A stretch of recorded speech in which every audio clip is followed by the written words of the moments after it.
मंगलोर कोतवाली क्षेत्र में एक विवाहिता ने घरेलू रंजिश के चलते खाया जहरीला पदार्थ, जिसके चलते उसकी हालत गंभीर बनी हुई है। उसे रुड़की के विनय विशाल हॉस्पिटल में भर्ती कराया गया। विवाहिता के पिता का कहना है कि कुछ दिन पहले उसकी पुत्री ने अपनी मर्जी से पड़ोस के रहने वाले एक युवक से विवाह कर लिया था, जिसके बाद उसे तरह तरह की यातनाएं देने लगे। कुछ दिन पहले इसी मामले में गंभीर धाराओं में मुकदमा भी दर्ज हुआ था। पुलिस ने एक युवक के खिलाफ मुकदमा दर्ज कर उसे जेल भेज दिया था, जिसके बाद उस युवक की जमानत हो गई थी। फिर उसके बाद यातनाओं का दौर शुरू हो गया और इसी के चलते विवाहिता ने जहर खाकर अपनी जान देने का प्रयास किया। फिलहाल विवाहिता की हालत गंभीर बनी हुई है। उसकी हालत गंभीर देखते हुए रुड़की के विनय विशाल हॉस्पिटल में भर्ती कराया गया और पूरे मामले में पुलिस गंभीरता से जांच कर रही है। देखिए खास रिपोर्ट रुड़की न्यूज एक्सप्रेस।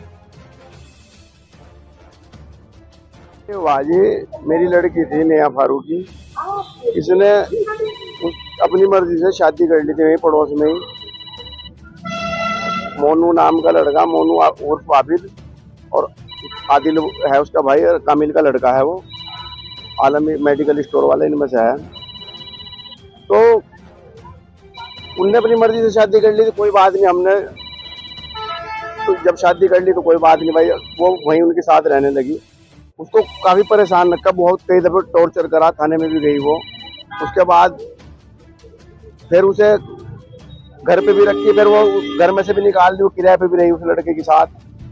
फिर पुलिस के द्वारा रानीपुर, उधर जवालापुर, रानीपुर चौकी शायद, वहाँ उन दरोगा जी से मुझे जब कावड़ चल रही थी तो उनके जरिए मैं उसे वहाँ से निकाल लाया था।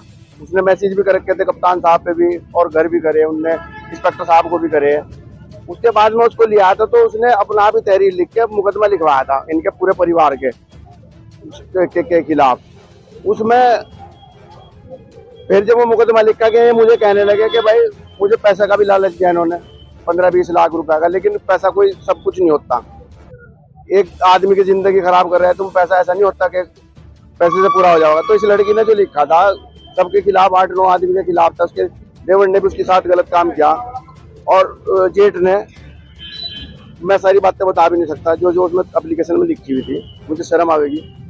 उसके बाद फिर उसमें मंशा मैम थी, जो मंशा मैम, इस बात को आदिल है जो इसका भाई, बड़ा भाई आदिल खुद कहे इस बात को, कहने लगा तू 15-20 लाख में नहीं मानना, हमने 6 जेल गया, कितना सब कुछ होने के बाद उसकी जमानत भी जल्दी से हो गई। अब वो लड़का ऐसे टॉर्चर कर रहा बहुत दिनों, मतलब जब से मैं दूसरी शादी कर लूँगा और तुझे तेरे घर पर रखूँगा और तेरी ज़िंदगी ख़राब कर दूँगा और तेरे भाइयों का भी को भी मारूँगा, जब से परेशान ही कर रहा हो कुल मिला के।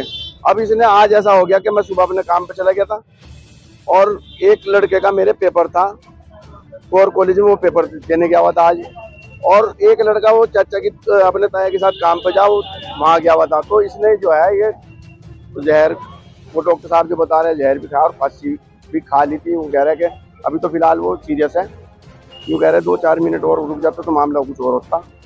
तो इसे इंसाफ नहीं मिला बिल्कुल। क्या चाहते हैं? बस अभी यही चाहूँ, इसको इंसाफ मिलना चाहिए जी।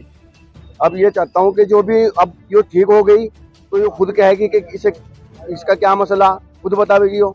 और बाकी अगर ये 19-20 होता है तो इन्हें अपनी डायरी में सब कुछ लिख रखा, उसके आधार पर इसे इंसाफ मिलना चाहिए कुल मिला।